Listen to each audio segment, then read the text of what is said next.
Continuing Chapter 20, Vampirism, Witchcraft, and Black Art, their dangers and how to avoid them. On the astral plane, there are many other types of human beings than those discussed, and which a digression led us away for the moment.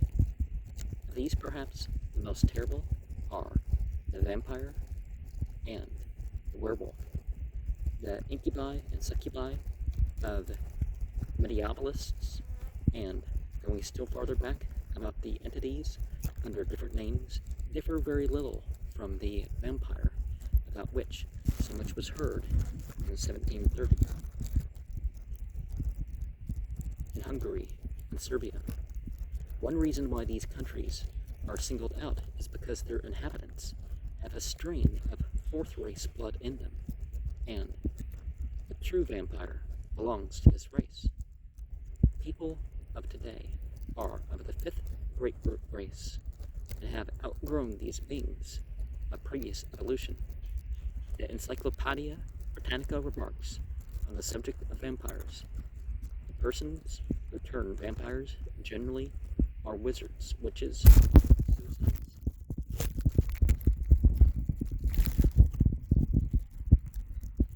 and persons who have come to a violent end, are who have been cursed by their parents or the church. And we actually don't see much of a difference between the races or subspecies or whatever larger or smaller divisions.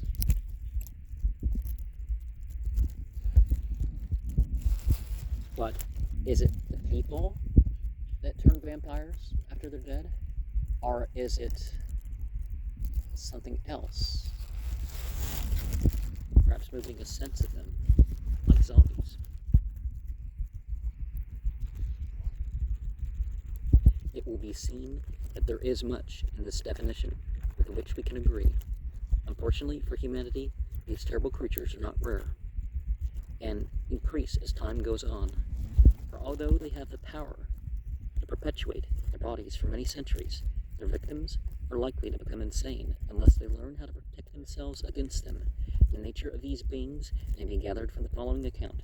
About the beginning of the present century, the 1800s of the Common Era, there occurred in Russia one of the most frightful cases of vampirism on record. The governor of the province Tech.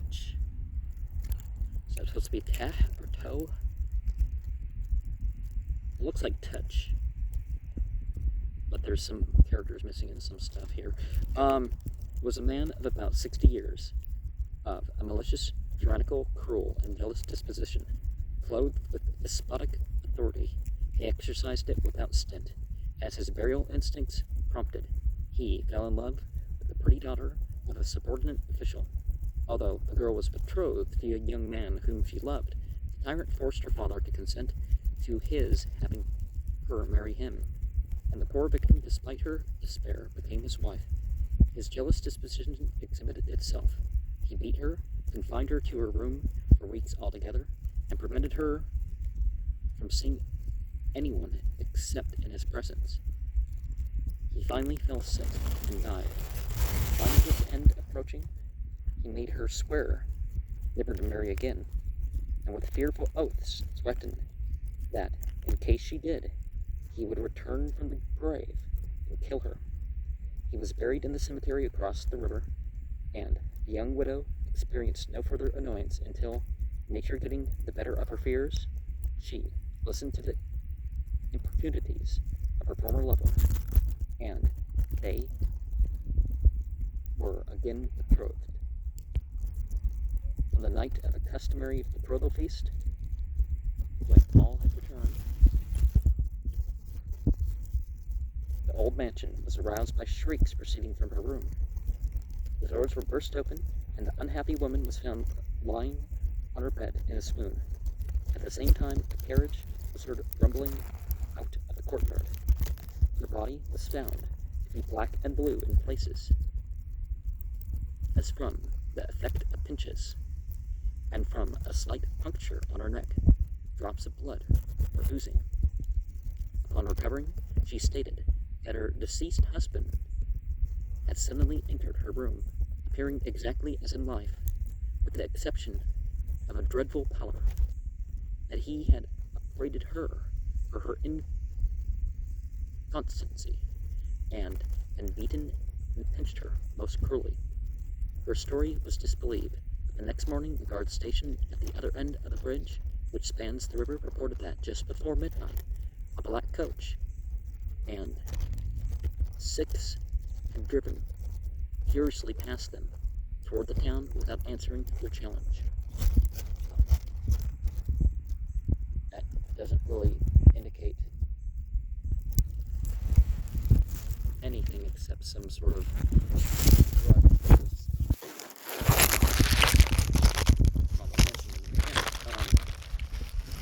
the new governor, who disbelieved the story of the apparition, took nevertheless the precaution of leveling the guards across the bridge. The same thing happened, however, night after night, the soldiers declaring that the toll bar at their station near the bridge would rise of itself, and the spectral equipage sweep by them, despite their efforts to stop it. At the same time, every night, the coach would rumble into the courtyard of the house. The watchers, including the widow's family and the servants, would be thrown into a heavy sleep, and every morning the young victim would be found bruised, bleeding, and swooning as before. The town was thrown into consternation. The physicians had no explanation to offer. Priests came to pass the night in prayer, but as midnight approached, all would be seized with a terrible lethargy.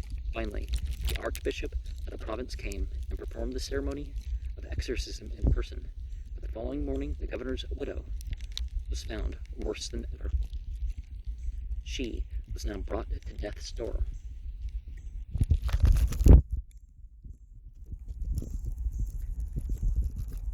The governor was now driven to take the severest measures to stop the ever-increasing panic in the town. He stationed 50 Cossacks along the bridge with orders to stop the spectre carriage at all hazards. Prompting at the usual hour, it was heard and seen approaching from the direction of the cemetery.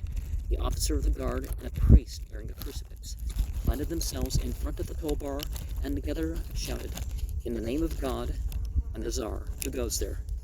Out of the coach window was thrust a well-remembered head, and a familiar voice responded. The Privy Councillor of State and Governor. At the same moment, the officer, the priest, and the soldiers were flung aside as by an electric shock, and a ghostly equipage passed by them before they could recover breath. Mythological model caught up to them, though. The archbishop then resolved, as the last expedient, to resort to the time-honored plan of exhuming the body and pinning it to the earth with an oaken stake driven through its heart. This was done with great religious ceremony in the presence of the whole populace. The body was found gorged with blood and with red cheeks and lips. At the instant that the first blow was struck upon the stake, a groan issued from the corpse, and a jet of blood spurted high in the air. The archbishop pronounced the usual exorcism. The body was reinterred, and from that time no more was heard of the vampire. The facts of this case have not been exaggerated by tradition, for we had it years ago from an eyewitness, and that, at the present day, there are families in Russia whose elder members will recall the dreadful tale. The recital of this narrative will serve several purposes. In the first place, it is unique in possessing more of the phenomena connected with vampirism and witchcraft than is usually found in a single instance, and this would lead a student of these subjects to accept it as being credible. A perquisite in vampires of the type I am considering is cruelty, and a strong individuality, and the fact of this man having been a governor of a province to support the latter assumption. Then, there was the intensity of his jealousy, which dies hard, and that intensity was sufficient to keep the thoughts of the governor one-pointed. the binding oath was the seal to a compact of a terrible character, leaves the returning after death to kill his wife. Naturally, seeing the renewal of an acquaintance which had stepped in between, and knowing, no doubt, his wife's preference for her old lover, the degree of hatred can well be imagined, which would be fanned into a flame when the young couple became betrothed. As has been stated, under ordinary circumstances, a man passing out of this life stays but a short time on the next plane, and he has no particular desire to come back, but the natural inclinations were different in the case I am dealing with. While very many persons leaving this plane are unable to communicate with those whom they left behind, and which forms such an unanswerable argument to the skeptic, who calls for proof that the dead are near us and conscious, a strong nature will find means, generally by accident, for on that plane he is surrounded by laws, as here. Though these laws are, of course, strange at first, it is a matter of experiment.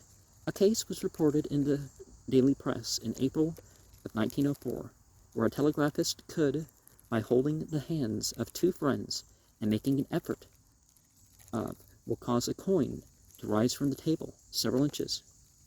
Bulwer Lytton was credited with the power of compelling a letter to come to him across the room by his volition.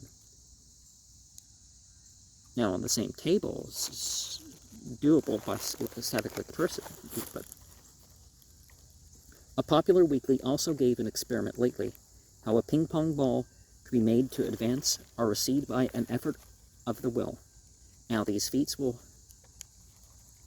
before a few years have passed away, be quite childish, but to most people, such phenomena are surrounded with mystery and the occult. Yet, it is but an application of the laws of mind, known to a few here and there and discovered by accident, as many of our most important inventions have been. So it is on other realms of nature. The majority of people who find themselves on the astral plane are at first quite helpless, and marvel to see others passing through solid, apparently, rock, living fire, raging water, or walk off precipices. Well, people do different things in the psychic and spiritual than they do in the physical sometimes. It has been mentioned that the body changes its shape rapidly, and its color on this plane. So do many of the entities existing there, while a man who has studied the dynamics of thought can create by his thought, just as a Hindu adept does, something which has no palpable existence except in the mind of its creator for the time being, yet it will have the semblance of reality. The governor had by some means learned the laws by which it is possible to preserve his dead body after his death, that is, by vampirism, by the drawing of blood from some human being, and thus fed his body in the grave, which he may either leave, as in cases of materializations, or the blood may be brought to it. As above, so below, runs the Hermetic axiom, and instances in the animal kingdom of vampirism point to their possibility on higher planes. Another instance, which is better known than the one just quoted, the Bride of Corinth, sheds further light on the question. 6 months after her death, she appeared to a man who was staying in her father's house, and even partook of some refreshments with him. Her return is discovered by a nurse, who informs the girl's mother, who eventually, with a pardonable incredulity, goes into the room. Everything is in darkness. However, the visitor, evidently having retired for the night. In the morning, she has an interview with the visitor and learns that the daughter has been there. A ring belonging to the girl, who had left it in exchange for some trinket from the man, being recognized. This had been buried with her, and it is surmised that the body must have been exhumed. But as the girls promised to visit the house the next night, nothing is said of their suspicions. The girl reappears, and the parents, being apprised of the fact by a servant whom they have set to watch, They see her and recognize her. Instead of being overjoyed, the girl upbraids her parents for coming, saying that she has been permitted to spend 3 days with their visitor, but that now she must go to her appointed place, on saying which she falls down dead. In this case, the body was quite visible, otherwise it would have been taken as a hallucination. The vault was opened, but no body was found there. But the ring given to the girl by the young man was found lying upon the bier. The body was again buried outside the city. The special ceremonies, it being believed that it was a case of vampirism. If one reads the daily papers, instances where coffins, which have been accidentally opened, have disclosed bodies which have all the appearances of life in them. It has been accounted for by supposing that it has been a case of premature burial, for which, I believe, there is a society. There is no doubt cases of catalepsy are more frequent than is suspected. It has even been suggested that electric bells should be placed in the coffin, which should act with the slightest movement, but it might easily be in some cases that the body had been artificially kept in a state of freshness with the hope that it could be used again. A lot of that embalming fluid and stuff like that actually would poison the life and make it decay quicker. It's just, it would seem a little nicer for the funerals, the real thing. Without the full knowledge of the process of materialization and dematerialization, however, this artifice would avail little. A variant in the type of vampire is seen in the following article, written by Dr. Franz Hartmann, the author of Magic, White and Black, and other well-known works on occultism, who has devoted some 20 years to the study of these subjects. It is headed, A Modern Case of Vampirism. In the night of December 31st, 1888 of the Common Era, Mr. and Mrs. Rose, the names in this story are pseudonyms, but the facts are true, went to bed as 4 people, and on the morning of January the 1st, 1889, they woke up finding themselves rich.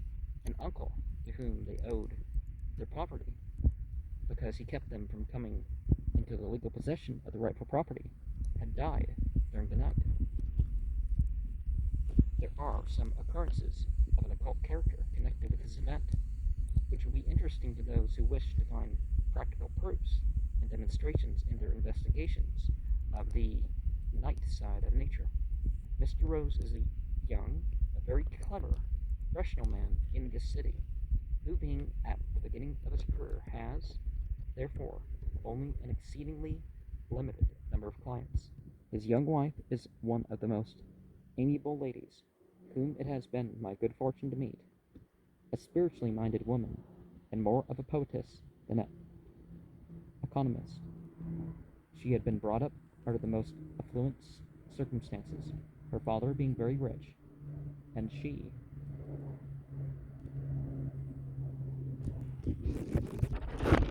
was the only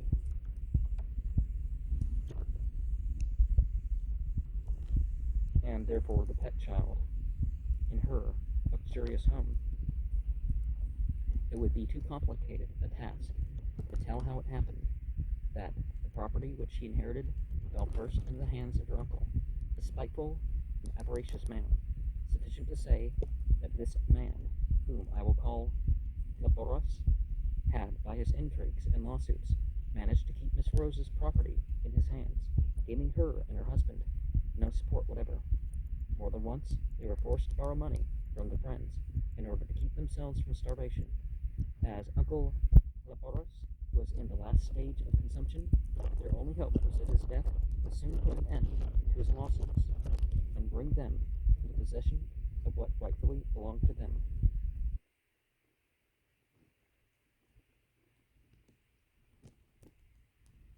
what sense rightly? Was actually part of the will, or what? Uncle Laurence, however, did not seem inclined to die. Year after year he kept on coughing and expectorating, but with all this he outlived many who predicted his death. After making to Mr. and Mrs. Rose a proposal of a settlement which would have left him in possession of nearly all the property and given them only a pittance, he went to Lauron last autumn to avoid the cold climate of Vienna. Under their embarrassing circumstances, they were much inclined to accept the settlement, but they concluded to first consult about it to a friend, an eminent lawyer, and this gentleman, whom we will call Mr. Tulip, as everybody in Vienna knows his real name, advised them to the contrary. This enraged Heliboros against Tulip, and starting into a blind rage, he swore that if he found an opportunity of killing Tulip, he would surely do so. Mr. Tulip was an extraordinarily strong, well-built, and healthy man, but at the beginning of December last, soon after Mr. Heliboros' departure for Lauron, he suddenly failed in health. The doctors could not locate his disease, and he grew rapidly thinner and weaker, complaining of nothing but extreme lassitude, and feeling like a person who has daily blood. Finally, on the 20th of December last, all Vienna was surprised to hear that Mr. Tulip had died. Post-mortem examination showing all the organs in a perfectly normal condition, the doctors found nothing better to register but death from marasmus, emaciation, as the cause of this extraordinary event. Strange to say, during the last days of disease, if it can be so called, when his mind became flighty, he often imagined that a stranger was troubling him, and the description which he gave of that invisible personage fitted Mr. Heliboros with perfect accuracy. During Mr. Tulip's sickness, news came from Lauron that Mr. Heliboros was rapidly gaining strength and recovering from his illness in a most miraculous manner. But there were some people who expressed grave doubts as to whether this seeming recovery would be lasting. On the day of Mr. Tulip's funeral, a prominent member of T.S., now in Austria, remarked to Mrs. Rose, "You will see now that Mr. Tulip is dead. His vampire will die too." Necessarily. On January 1st, 1889, Mr. Rose dreamed that he saw Uncle Heliboros looking perfectly healthy. He expressed his surprise about it, when a voice, as if coming from a long distance, said, "Uncle Heliboros is dead." The voice sounded a second time, and this once far more powerfully, repeating the same sentence, and this time Mr. Rose awoke with the sound of that voice still ringing in his ears, and communicated to his wife the happy news that Uncle Heliboros was dead. 2 hours afterwards, a telegram from Lauron announcing the demise of Uncle Heliboros, which had occurred on that very night, and calling upon Mr. Rose to come to attend to the funeral. It was found that Mr. Heliboros had begun to grow rapidly worse from the day when Mr. Tulip died. The only rational explanation of such cases I have found in Paracelsus, Friends, Hartman, M.D. Now, not somebody we wanted to die, so, and none of the vampirism stuff associated with it, right? But when my one grandfather died in the past decade,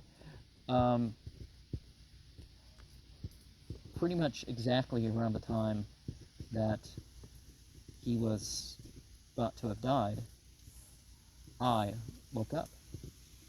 Something about my grandfather, like my grandfather had spoken to me in a dream, but I don't think it was my grandfather. I thought it was like just one of those psychic connections I sometimes have with people. But yeah, I somehow knew when he was going to die. Same thing with my relative that died. I knew the moment that my grandfather died, but the relative I'm thinking of, I figured if you don't visit him this week, we're not going to be able to visit him. Right before the day of the week where it was the most likely to go visit this my grand uncle Charles. But I didn't know that his wife was dead for 2 years. So, but I didn't really speak to her. So, the vampire's fate. Like ever, because I didn't, live anywhere near them for 30-something years. So, the vampire's fate.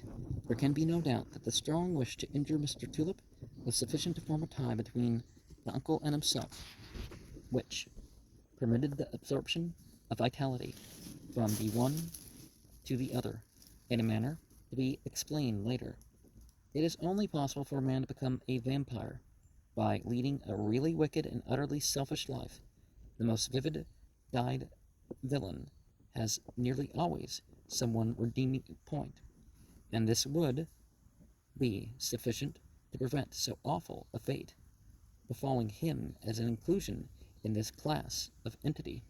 There is, in addition to the bodies described above, a principle in which the soul adheres, and if an exceptionally evil life has been led, then it becomes entangled, as it were, with the animal part of nature, and the soul becomes lost. From such a class is the ancient vampire drawn. After death, instead of spending some years on the lower levels of the astral plane, he is drawn into his own place, Avici, the eighth sphere, whereon are consigned those who pass through the second death. This death is the gradual dissolution of the astral form into its primal elements.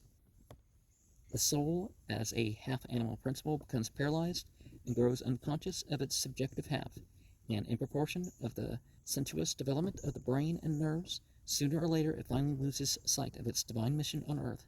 Likewise, the Verdalac, or vampire, of the Servian tale. The brain feeds and lives and grows in strength at the expense of its spiritual parent. Again, our present cycle is preeminently one of such soul deaths. We elbow soulless men and women at every step in life. Neither can we wonder, in the present state of things, at the gigantic failure of Haeckel's and Schelling's last efforts at metaphysical construction of some system, when facts, palpable and tangible facts of phenomenal spiritualism, happen daily and hourly, and yet are denied by the majority of civilized nations. Little chance is there for the acceptance of purely abstract metaphysics by the ever-growing crowd of materialists, and when death arrives, there is no more a soul to liberate, for it has fled years before. Knowing what to expect, the vampire endeavors, by the aid of laws at present known to but a few, to escape the justly merited fate that threatens by preserving his physical body from decay. It can be kept in a cataleptic condition by the transfusion of human blood, which it accomplishes by fastening on those who are not strong enough to defend themselves against it. Well, people biting you or otherwise victimizing you,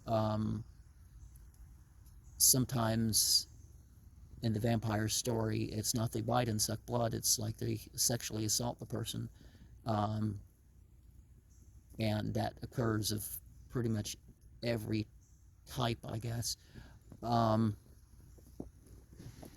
And the strongest of people fall victim to all sorts of things. So let's not say it's the stronger or the weaker or whatever.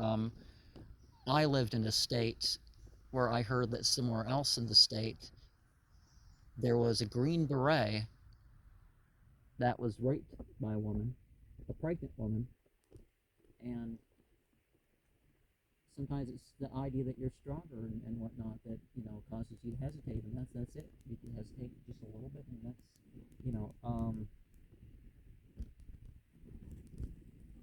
but vampire is related to, you know, it comes from words, predator, attack,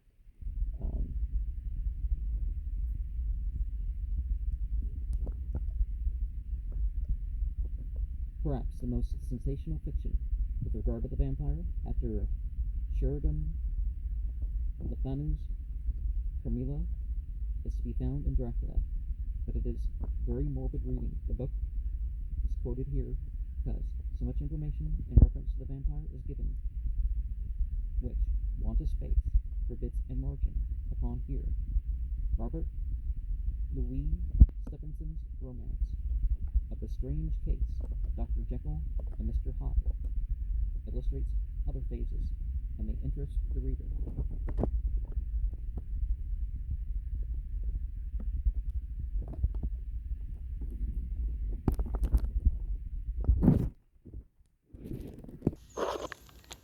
The dangers arising from the class of entity we have been considering are naturally limited, but there are other dangers to which a very large number of people are exposed. Truth, as is generally the case, supplies us with example which fiction cannot easily equal, but it is not always easily accessible, whereas fiction is, and often, unwittingly it may be, places the less known facts of life in a clearer light. Thus we have in Sir Conan Doyle's little story, The Parasite, an object lesson on the subject of vampirism. It will be remembered how the vampire is introduced in the person of Miss Penalosa, who is described as being a small, frail creature with a pale, peaky face, an insignificant presence, and retiring manner. Her eyes are remarkable, however. The beginning of the power exercised over Professor Gilroy's fiancée, where the latter is placed in a mesmeric sleep, and then extended to the skeptical professor himself, who finds himself becoming thinner and darker under the eyes, and aware of a nervous irritability which he had not observed before, is all very significant. The further detailing of how this woman with the crutch obsesses the professor, projecting herself into his body and taking possession of it, is related. She has a parasite soul, he says. Yes, she is a parasite, a monster parasite. She creeps into my form as the hermit crab creeps into the whelk's shell. Realizing at last the woman's intentions on him, and the fact of his will becoming weaker, he seeks to withdraw himself out of her toils, locking himself in his bedroom and throwing the key into the garden beneath. He succeeds for the time being, but learns on the occasion of his success that Miss Pelanosa had been ill, and that night she had said that her powers forsook her at such times. One night, fearing to excite the gardener's suspicions, pushes the key under the door instead of resorting to the old ruse of throwing it out of the window, and composes himself to read one of Dumas' novels. Suddenly I was gripped, and dragged from the couch. It is only thus that I can describe the overpowering nature of the force which pounced upon me. I clawed at the coverlet. I clung to the woodwork. I believe that I screamed out in my frenzy. It was all useless, hopeless. I must go. There was no way out of it. It was only at the outset that I resisted. The force soon became too overmastering for that. I thank goodness that there were no watchers there to interfere with me. I could not have answered for myself if there had been.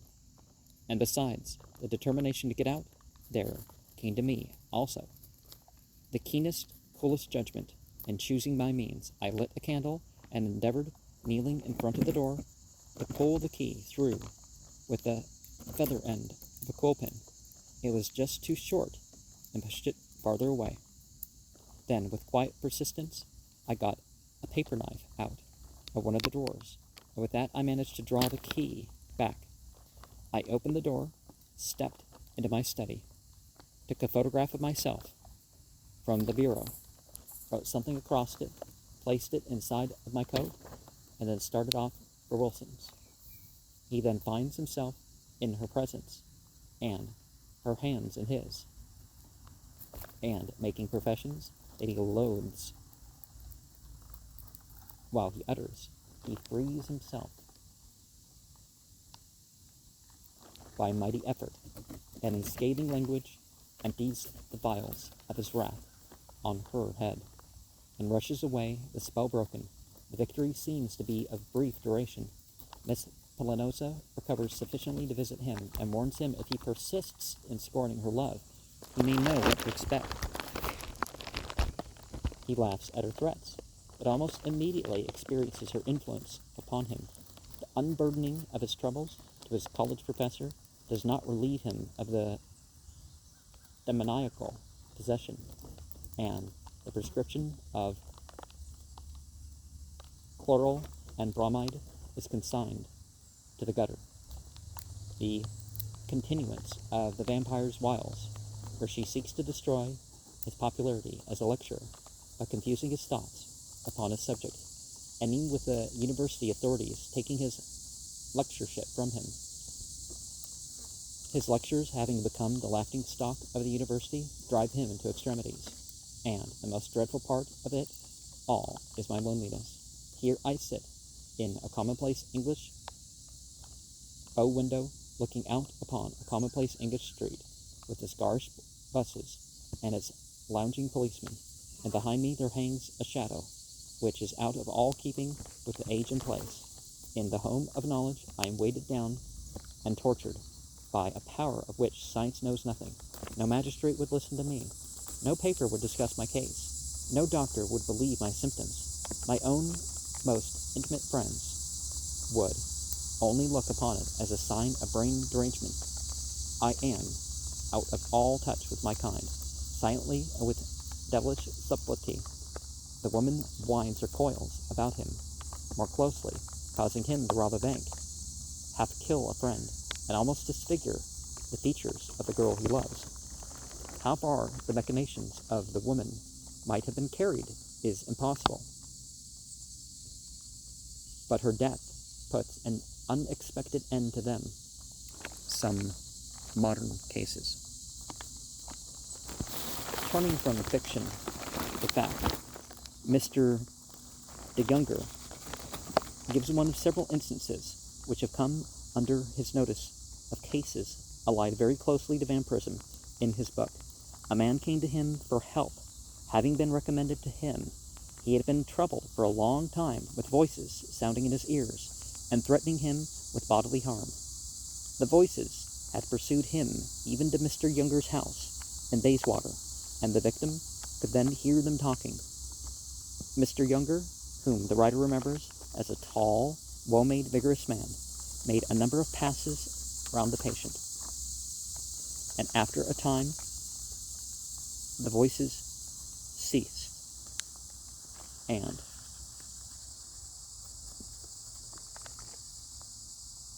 have not returned since, as far as the writer is aware.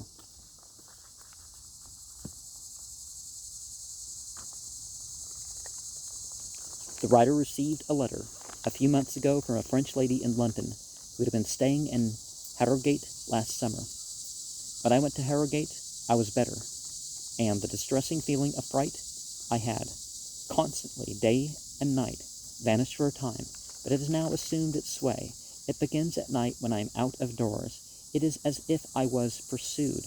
It always comes from behind like a large wave over my right shoulder, and when I am in my room writing, it seems as though I had someone behind me. The sensation is oppressing, and I feel a weight over my shoulder blades. And when people pass near me, if they do not touch me, they hurt me. It has become so uncanny that I should like to know what it is and what is to be done. The writer himself some years ago had a similar experience. It would be between 4 and 5 o'clock one morning when he was awakened by a voice which distinctly came from within, saying, "You will have to come." At the same time, there was an indescribable feeling, as though part of himself were being forcibly torn from the body. Being interested in the phenomenon, and wondering what it might be, the writer composed himself a moment after, emphatically declaring he would not go, to see if the sensation would be repeated. It was, and very unpleasantly this time, though wide awake, and it was deemed best to throw the influence off. There was a brief struggle, during which the voice again demanded that the personality should yield. Then the sensation passed. A friend of the writer's has had a somewhat similar feeling, where during the night, if lying upon the stomach, he has felt himself gripped on the shoulders behind with pressure on the small of the back, while the shoulders would be pulled backwards. He has been awakened by the sensation, and the struggle has lasted a few seconds after being awake, so that it is no nightmare. This occurred twice, and on 2 other occasions he distinctly felt a solid body, like a dead body beside him in bed. Laurence Marryat, in There Is No Death, relates a very gruesome story along a similar line, and people who are subject to these experiences should never sleep alone. Many cases of epilepsy are, no doubt, instances of entities using the physical body of the victim. A case is quoted in Borderland by the late Mr. W.T.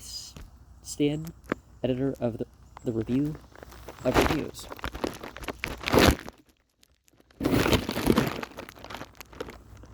Which came within his own personal knowledge. One day in January 1896 of the Common Era,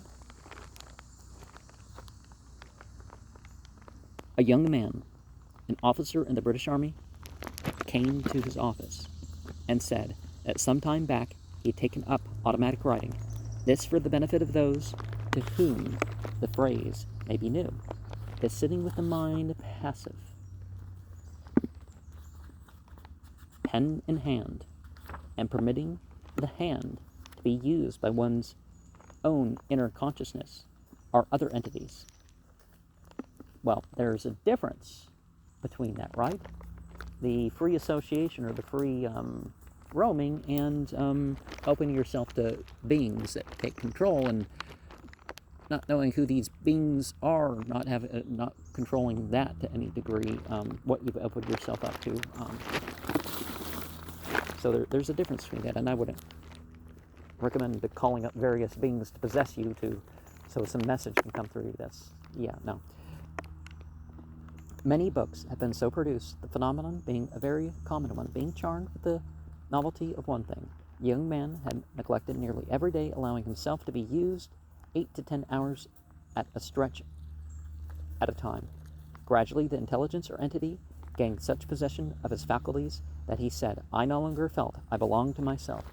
It dominates me by its will, and I do not know what the end will be." Mr. Stead expostulated with him, saying he should exert himself, but the young man said it was no use, as his will was under the influence. "He says," continued the young man, "that he will do me all the evil he can while I live, and after that I am to be damned. But will you speak with him?" Being informed that the entity would take possession at any time, Mr. Stead continues, "I paused for a moment, but I thought that as the evil spirit was in the habit of seizing without his will and to his own detriment, it would be permissible to allow him to enter in by an act of his own volition when he was with one who might possibly be the means of helping him to his deliverance." Well, there's a difference between being present for what people do and encouraging it just once or something, right? He says, continued the young man, that he will do me all the evil he can while I live, and after that I am to be damned. But will you speak with him? Being informed that the entity would take possession at any time, Mr. Stead continues, I paused for a moment, but I thought that as the evil spirit was in the habit of seizing without his will and his own detriment, it would be permissible to allow him to enter in by an act of his own volition when he was with one who might possibly be the means of helping him to his deliverance. So I said, yes, if you will talk, he may come. My visitor walked across the room and sat down without saying a word at a large easy chair. I don't know why I repeated those couple sentences, but in a moment he became convulsed. His eyes closed. He fell backward with his head on the couch. His chest heaved, rising and falling, while his body writhed as if convulsed. Not a word was said. I stood watching him silently, nor did he speak, or make a sound beyond a low moan when the convulsions became more violent. After waiting 2 or 3 minutes, standing over him, I said at last, well. Then there was another writhing movement of the prostrate form before me, and a very curious voice, quite different from that of my visitor, said to me, but the dialogue is too lengthy to be reproduced here. It is sufficient to say that the entity claimed to be the grandfather of a girl whom the young man had ruined, and since then, some 4 months before, the grandfather had never left the young man, and told his interrogator that the officer dare not shave himself for fear he should cut his throat, which he, the old man, would see he did some day. While the conversation was going on, the young man struck himself, and the face twinged with pain, which delighted the entity apparently. I can do nothing with him now, anything. He is mine altogether. I can make him go where I like, talk to him when I like, day and night torment him. Keep it up, oh yes, keep it up. And in 4 months, cut his throat, the last sentence being accompanied by drawing his hand across his neck. And as to how he got hold of this unfortunate man may be told in the entity's own words. I was an officer in the army in my time, and I think I ruined more women than any man I know. Now, convincing a woman to make a mistake is not ruining her, and if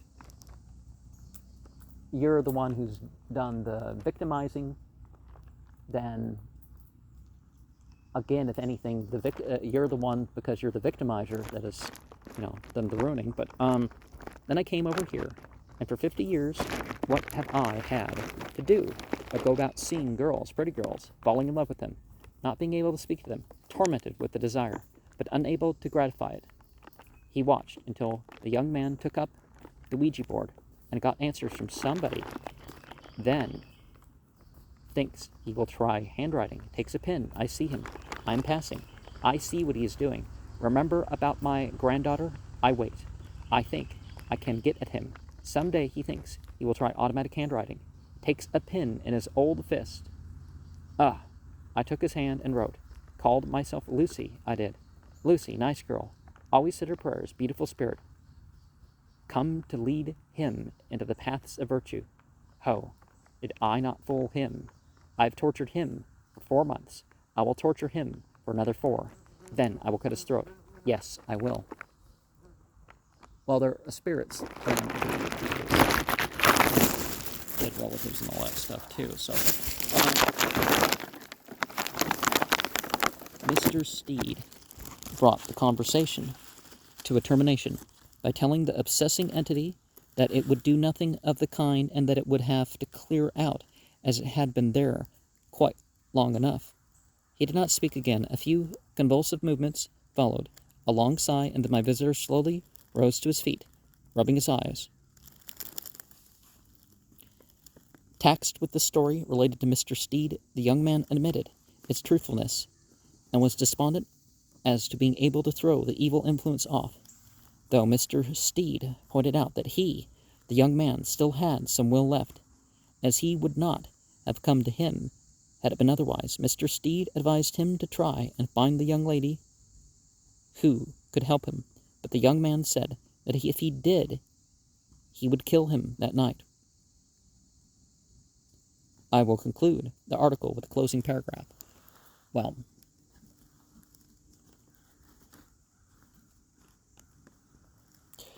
I saw my unknown visitor once again. His control was more blasphemous and more defiant than before. The convulsions were worse, and the contortions more violent. until it was a ghastly sight to see him, writhing on the floor, tossed about until he was stiff and sore. When the control passed, the victim was calm and sane. If it be madness, it was madness resulting from vampirism and obsession. But I wish any materialistic doctor would take the man in hand. He would, I am sure, be less scornful in his comments upon that exploded superstition. Demoniacal possession.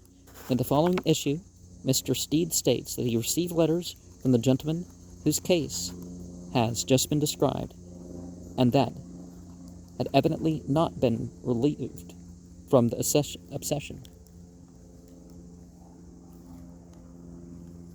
A correspondent in Vancouver's Island complains of voices, and hands are laid upon him, and the unfortunate object of these attentions dare not mention it to anyone on account of risk of being considered insane.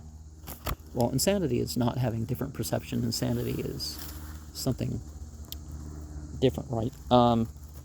But allowing psychosomatic harm on yourself and all that stuff, that's what they stand in the way of, right? Many people, among whom are fellows of the Royal Society and doctors and others, are of the opinion that many cases of insanity in our asylums are really cases of obsession, but, with one exception, there have been no experiments along this line to determine the point. It was certainly recognized by the early church, just as today it has been by the Roman Catholic Church, and in the East, the idea has always been common. I think the last, the next program will be the last of this